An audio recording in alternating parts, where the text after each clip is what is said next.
What's up everybody, Chris Gault here, Healthy Living with Chris Gault, and today we're going to talk about healthy living and how to stay on track. And we're going to do it right now.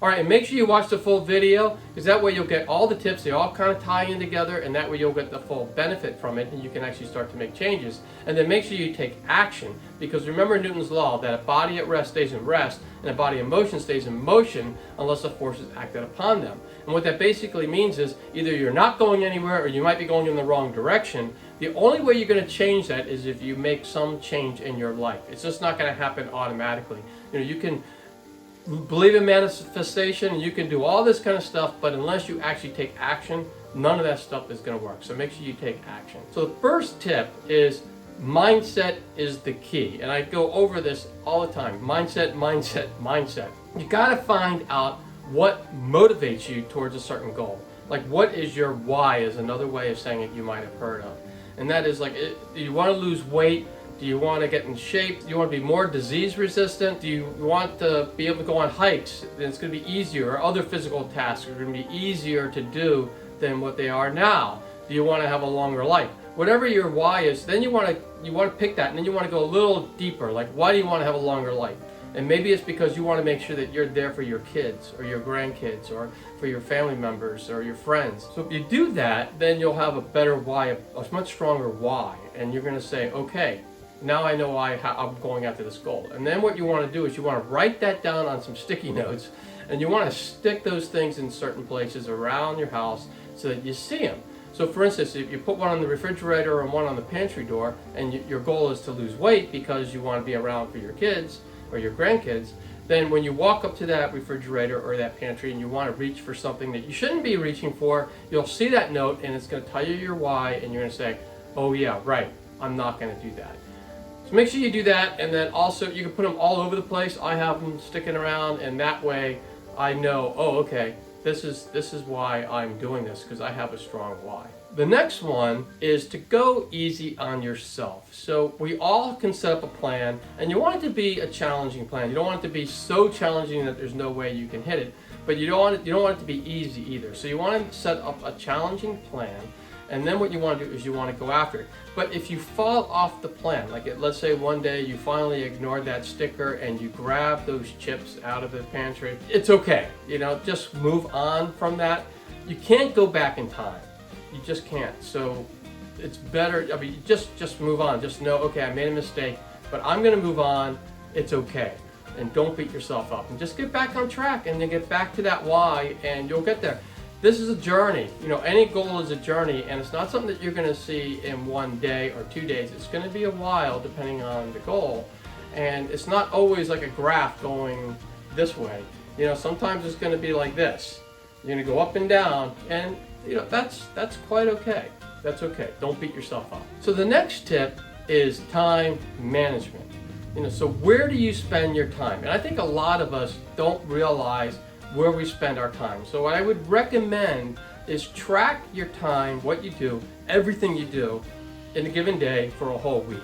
And that way you have a good idea. Now most of us have 8 hours of sleeping, 8 hours of work, and 8 hours of other stuff.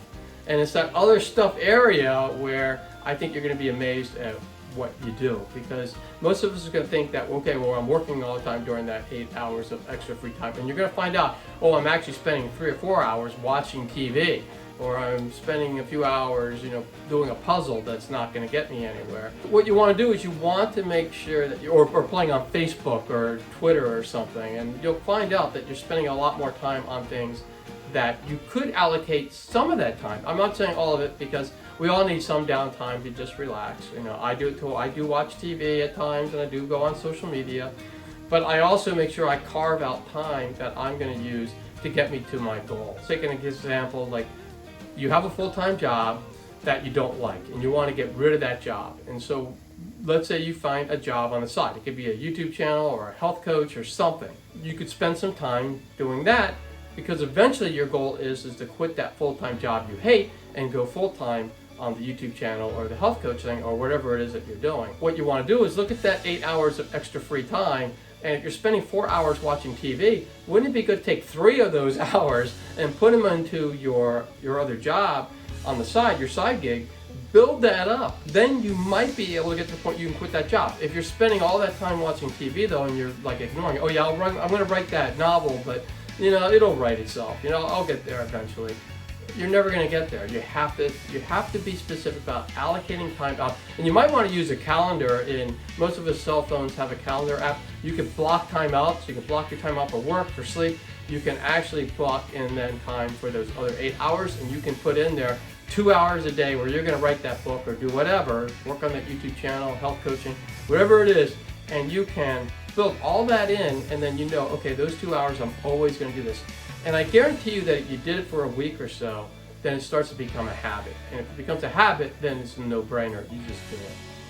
So I would definitely track your time and then make adjustments to get to where you want to go on your goals. The next one is define time to cook healthy and organic. So much of us don't live a healthy lifestyle because we run out, we grab pizza, you know, we get tired, we're coming home from work, we do Grubhub or one of these other things, we get all this bad food that's coming to our house. We don't know what's in the food. They probably use the lowest grade quality food when doing that because they have to get their margins, and they probably pump it full of all sorts of junk like chemicals and salt and all that other stuff that you really don't want to have when you're eating. Find time to actually cook healthy and organic, and that way you can control what goes into food. So you can buy organic products, you can buy healthy, really good quality product, and then you can actually cook it, and you can know what ingredients you can put less salt in, and you can put more other spices in, and you can make it fun too, especially if you have a partner that is also enjoying the journey with you, and then they can cook with you, and it just makes it more fun, and you make it an activity. As opposed to the activity being watching TV, your activity is actually cooking dinner, and it's actually a lot more fun. So the next tip, and it kind of goes in with getting someone to help you cook, is to try to find someone or a few people who will join you in your healthy journey. And this will go so far. I mean, surround yourself with like-minded people. And I'm lucky I have my wife, and she's a health coach, and we're both healthy. We both strive to eat healthy. We eat healthy. We exercise. We're active.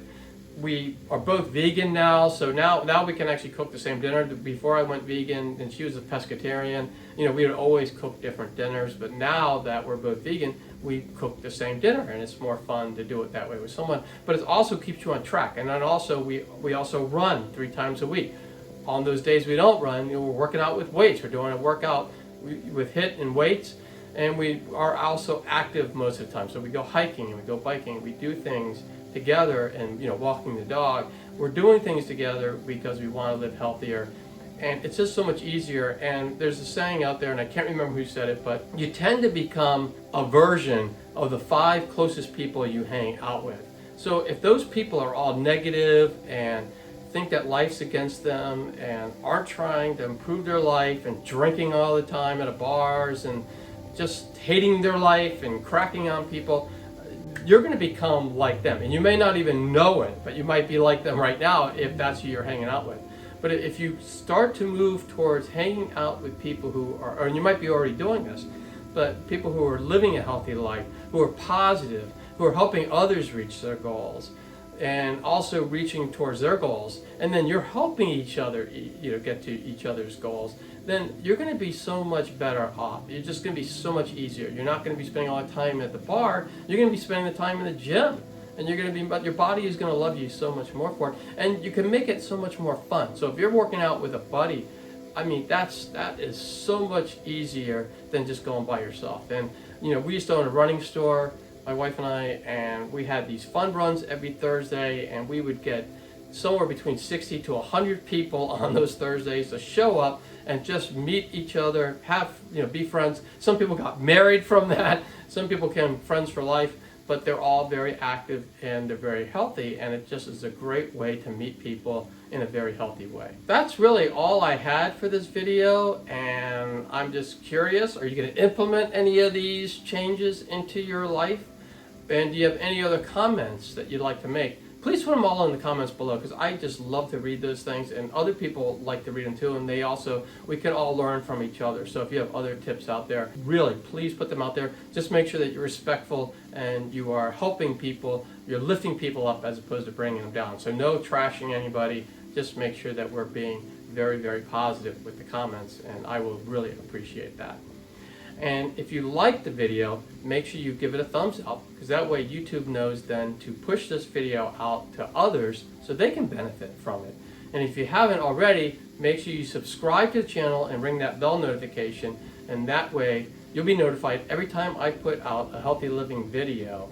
And I currently put them out every Thursday and every Sunday, so you'll be notified every time I put one out, and that way you can go right in, boom, you can watch it, you can get the benefit from it. And if you know anybody who can use healthy living videos, make sure you share this video and the channel with them so they can join in on all the fun. And for more tips on how to live a happier, healthier life, 2 videos are going to pop up any moment. You can click on any of those videos and you can continue your happy, healthy living journey. And I'll see you all soon, everybody.